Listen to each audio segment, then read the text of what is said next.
Okay, thank you for the introduction. So my title is entitled Systematic Street View Sampling. Thanks for attending this talk. So when we think about remote sensing applications, one of the first things that comes to mind are satellites or kind of aircraft-based sensors, which are very useful for studying geographic environments. We can kind of draw inferences about the world around us and sample data from it to make those comparisons. But one thing that remote sensing applications don't traditionally provide are this first-person perspective, the ability to appraise elements within our lived environment based on the visual elements that we have around us. And so I'm pretty sure we're all familiar with the concepts of kind of exploring different corners of the world through the lens of the Google Street View camera. So Google, since 2007, has been amassing petabytes worth of imagery of just about every country in the world. And this has become a very kind of prominent research tool to kind of look at what appears in our environments, and it actually has set the entire stage for what is now this new era of imagery through self-driving vehicular cars. And in essence, we can think now we're on the cusp of this kind of massive influx of imagery that might come from these vehicles taken to the streets. And of course, to avoid any undue biases that might go into the models we might develop using this type of imagery, we want to avoid kind of overrepresenting some geographical regions and underrepresenting others, and we can think of this temporally as well. So, if we were to sample the kind of bounding region of Toronto, perhaps this is what comes to mind. We might want to drop these kind of search points basically at equidistant points throughout the entire bounding region of Toronto and grab the image present at that location. Just for reference, this is where you guys are sitting now. And what we've done is we've grabbed basically all these images which can represent the general scenescapes of the Toronto area. And we need not only be limited to one city, we can also replicate this type of work for anywhere in the world. You might think of sampling places like Dhaka in Bangladesh, Dubai in the Middle East, Dakar in South Africa, Salvador in South America. These are the same images from here in Toronto. And we can also define arbitrary bounds. We can grab kind of a bounding region of the general Silicon Valley area, grabbing images, going to the northern Canada in Iqaluit, Singapore as the general Asia, and Paris in Europe. So we introduced the systematic street view sampler. In essence, a user can define this bounding region where what we then do are drop these kind of systematically sampling search points throughout that area. And now you can parameterize this in whichever way you want, and you can modify those distances. But we want to remove any points that fall outside of the bounding regions or coincide with water. We then need to update those points to snap to the nearest road, so we know that there might be panorama imagery there. And then using the Google API to basically grab the images representative of those regions. In such a way, we're building now a data set that succinctly captures the kind of generic scenescapes that would occur within that area in a very uniform fashion. So as users of this, you would basically provide your Google API key, this kind of bounding box region coordinates. And you can also explicitly define regions within the area that you want to explicitly exclude. And you would parameterize it with epsilon, what we use as basically the search distance in meters from one search point to the other. And then you can also generate or provide basically these image collection parameters. These are the orientation or different pitches that are all available through the Google Street View API. In such a way, you then end up with this massive data set of images, and this can easily span to several thousands worth, which succinctly capture the area that you're sampling. And most of all, and best of all, you can actually replicate this using the exact same parameters independently. And so, given that we were creating a tool for the research community, we were, of course, very interested in determining what the kind of computational time for such a system or such an algorithm might be. And so we conventionally and traditionally know computational time as being a time and space complexity, as the input size tends towards infinity. Although something that was very interesting, and I think anybody who's familiar with using Google APIs knows, is that there's kind of this limiting factor that you tend to hit. We couldn't actually measure for very large regions or very high grain densities because we would rapidly exhaust the Google API daily quota. And so what we actually realized in doing this work was that the API call count is actually now a limiting resource. It's not time and it's not memory. So this got us thinking along the lines of this kind of new form of type of complexity, which if you think of time and space complexity as internal complexity, we call this external complexity. We basically express the algorithm in terms of the number of calls to an API that needs to be made to basically sample a given input region, whether very large or very dense. And so this is useful to actually estimate the number of calls that will be required to generate a data set in accordance to its input parameters. And in this kind of new age of APIs, I think we are all more or less familiar that APIs tend to follow two types of models. A free model where you'll be limited in the number of daily calls that you can make, and once you surpass that number, it doesn't matter how fast your algorithm runs, you have to wait till the next day to keep sampling. Or this paid model, which is critical because if you're now paying for API call, you want to know how much is it going to cost me to actually generate this data set. And so if anyone's familiar, Google actually has some very generous numbers on their APIs. So this has now very important ramifications in this kind of new age of generating data sets through API usage. So to kind of exemplify how you might want to use this in a given example or a case study, we were focusing on looking at power infrastructure in rural Ontario through a collaboration with Natural Resources Canada, who was looking to more or less automate the process of monitoring electrical infrastructure along roadways throughout Ontario and Canada.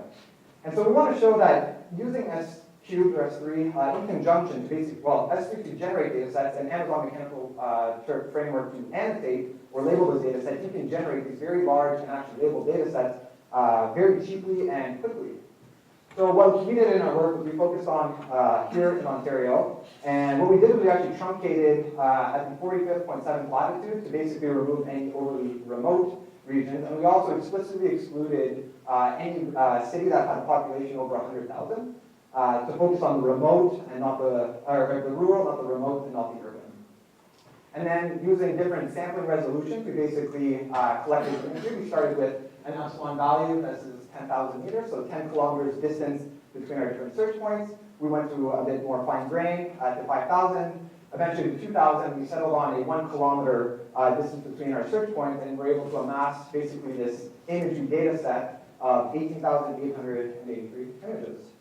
Now, of course, the images on their own could be useful for perhaps unsupervised learning tasks, but we were very much interested in using this for supervised learning tasks. So we use then the Mechanical Turk framework to have individual workers annotate images as belonging to one of these four classes, whether they had power poles only, whether they had power lines only, whether they had both, or whether they had neither. Now, interestingly, a Mechanical Turk fun fact, all our images, all 18,000, were actually annotated by 5 independent workers, all within the span of 9 hours, and for a pretty nice price of just under $300.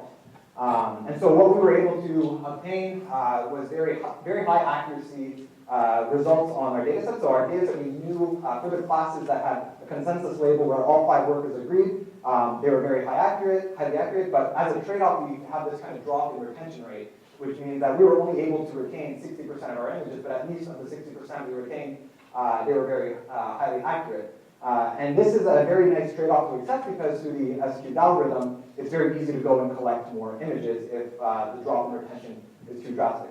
So this was very promising. And the next stage that we're kind of working on with this data set is actually using the Label Me framework to have individual workers segment the areas within the image that correspond to that power-related infrastructure. So this is kind of the preliminary work that we're doing in that way. We have the original images, the ground truth annotations, we use the binary masks to throw into our favorite CNN network and obtain segmentation results to generate a model. So in essence, I hope I've convinced you sufficiently that you can use the SQ framework to basically generate these large amounts of data. It comes in 2 flavors, Python and Node.js.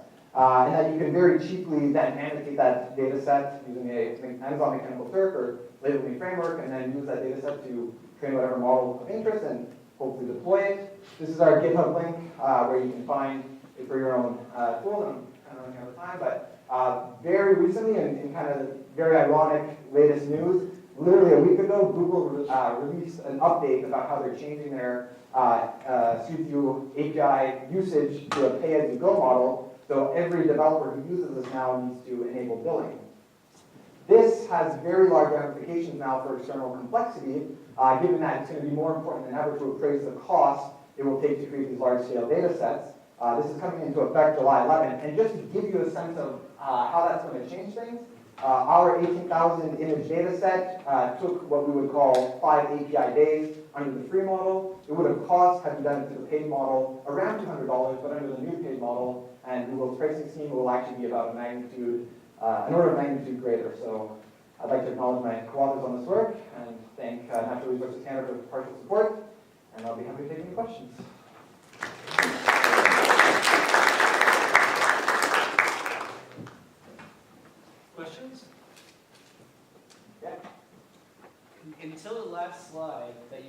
thinking you can maybe have the Turkers run the S3 sampler instead of just do labeling, because that would maybe solve your quota issue, and then you could aggregate the data collected by the Turkers. We thought about that, but we're not sure how the Google model necessarily works, because we would be asking them to generate their own Google account, get their own API key, and we're not sure as a resource or commodity whether that's actually legal or allowed to their user terms. So we're using our own API keys for the time being. And we thought about it, but we haven't really ventured into that water as of yet. But yeah, it's something we thought about for sure.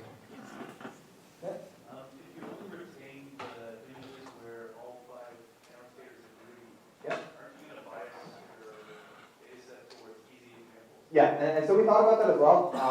And so there's obviously this edge case where, something that's very far off in the distance, it's very easy for maybe 4 or 5 to say, yeah, there's definitely something there, and the 5th to reject it. So we were accepting a low retention rate because we anticipate if we're going to develop a model that's going to identify the infrastructure, we expect that even if you don't see it way off in the distance and it's kind of this arbitrary object, we imagine that if you're driving towards it, eventually it will come closer to the foreground. And so if we're accurate enough, at least within the foreground, that's more of the edge case. That's more of the cases we consider. And there's obviously these kind of further off in the distance background cases that we can consider. And we're also kind of stuck with the resolution on the images as well. So through the free model, we can't get the high res. I think it's 2400 by 2400 images. So we're stuck on these kind of smaller size images. But yeah, it's a great point. Other questions? So I had a question. Yeah.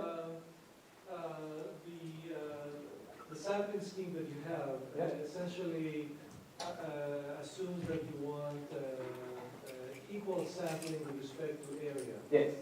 So have you considered other kinds of sampling schemes, for example, based on population density Yes. or other types of metrics? So it's tough to, so what we have, exactly created is a uniform sampling strategy, but that doesn't mean that the Google density is uniform by geography. So that's actually something we discussed at length in the paper, the idea that if you're within an urban center, you're going to have a lot more Google Street View density there versus these more remote parts, where even if you sample systematically, the chance that you'll actually hit a road that has Google Street View on it will be much more rare. So it will capture some of that kind of underlying bias, but that's something I don't think that anybody, irrespective of the sampling strategy, can address. So we're looking at things like hexagonal packing as a different way of kind of setting these sample points. And another might be to use something like, so we also, something I don't mention is a walk algorithm. So you can actually set a seed point and walk along certain areas. So if you were in a remote area, you could capture where that road is and generate the sequence of images to kind of replicate the process of driving along it. So depending on the application, I think there's a lot that you can do with this, so it'll be